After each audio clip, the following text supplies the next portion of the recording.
Kemarin kita sudah membahas hal-hal yang membatalkan wudu. Yang pertama adalah apa saja yang keluar dari kubur maupun dubur, baik itu sedikit ataupun banyak.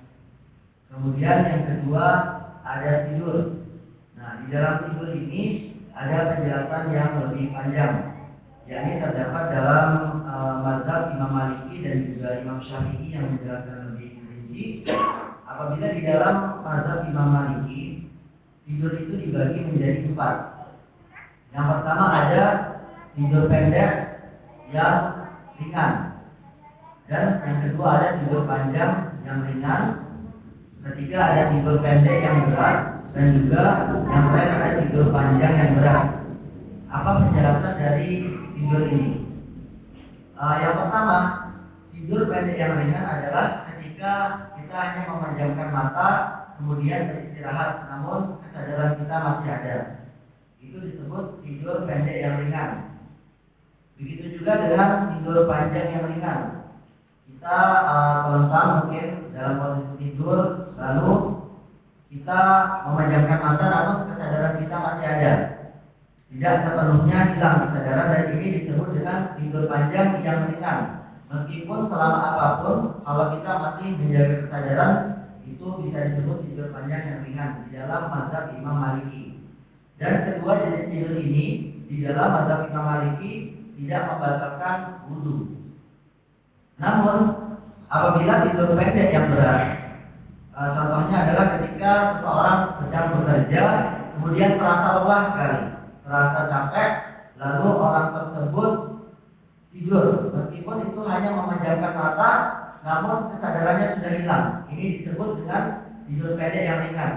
Bisa memejamkan mata, kemudian langsung bangun lagi, itu sudah termasuk tidur pendek yang berat dalam mazhab Imam Maliki.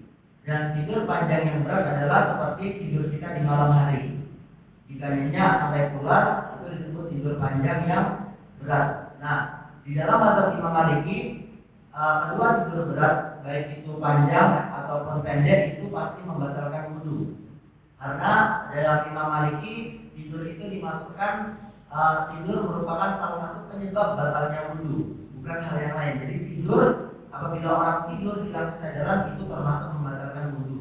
Namun kalau tidurnya hanya tidur ringan, kesadarannya masih ada, sama-sama sadar, sama-sama tidur, itu masih tidak apa-apa kalau dalam mazhab Imam Maliki. Namun di dalam mazhab Imam Syafi'i, yang membatalkan tidur itu tidak membatalkan wudu. Akan tetapi yang membatalkan wudu adalah hal-hal yang kadang terjadi ketika kita tidur.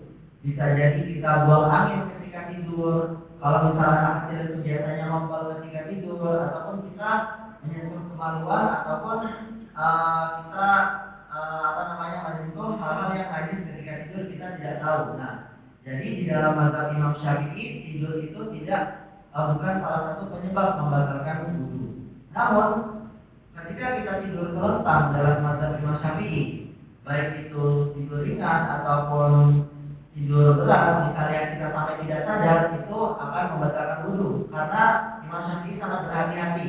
Bisa jadi ketika kita tidur, tangan kita entah kemana-mana sehingga membatalkan wudu kita. Namun ada satu kutipan dalam Imam Syafi'i. Ketika seseorang tidur dalam kondisi duduk, maka ini tidak membatalkan wudu, baik itu tidurnya ringan ataupun tidurnya berat. Namun apabila sudah sampai goyang ke kiri atau ke kanan ketika duduk, maka itu otomatis batal karena tidurnya sudah terlampau dalam, dan lebih baik untuk mengambil wudu lagi. Karena apa Imam Syafi'i mengatakan tidur ketika duduk tidak membatalkan wudu? Karena ketika kita duduk, ketika kita duduk itu kita tidak bisa buang air ataupun buang angin secara disengaja, secara tidak sengaja. Jadi pasti akan bertahan. Maka dari itu Imam Syafi'i mengatakan ketika kita tidur dalam kondisi duduk, maka itu aman dari batalnya wudu. Kemudian yang selanjutnya adalah menyentuh kemaluan dan juga bagian belakang dan anus dengan telapak tangan langsung ataupun tanpa menggunakan alat, ini jelas membatalkan wudu. Yang keempat, hilang akal apapun sebabnya, baik karena gila, pingsan, mabuk, minum obat ataupun pengaruh bius, ini juga membatalkan wudu. Dan yang kelima menyentuh lawan jenis, ini juga membatalkan wudu yang bukan mahram. Jadi kalau kita menyentuh lawan jenis yang bukan mahram, yang bukan suami istri, itu juga membatalkan wudu. Dan kita murtad, naudzubillah ya, kalau misalnya ada yang keluar dari agama Islam ataupun melakukan dakwah Islam seperti syirik dan sebagainya, maka itu jelas membatalkan wudu. Dan yang terakhir adalah makan daging unta. Di sini juga ada beberapa pendapat. Pendapat yang pertama yakni pada sabda Rasulullah ketika Rasulullah ditanya apakah makan daging unta itu membatalkan wudu atau tidak, maka Rasulullah menjawab berwudulah. Itu pada pendapat pertama.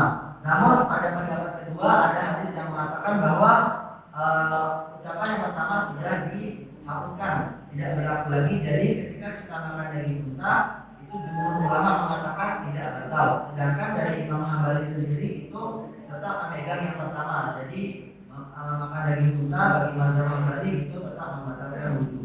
Namun kalau jumhur ulama pada mazhab Hambali makan daging unta ini tidak membatalkan wudu. Dan kemarin ada juga beberapa pertanyaan bahwa apakah makan dan minum itu membatalkan wudu? Jawabannya adalah tidak, kecuali makan dan minum yang haram itu juga membatalkan wudu.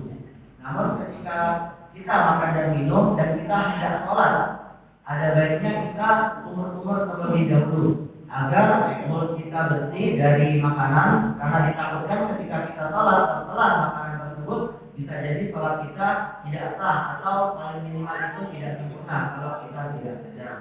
Maka dari itu ketika kita sudah makan atau minum minuman yang berasa, ada baiknya kita umur terlebih dahulu sebelum melaksanakan sholat.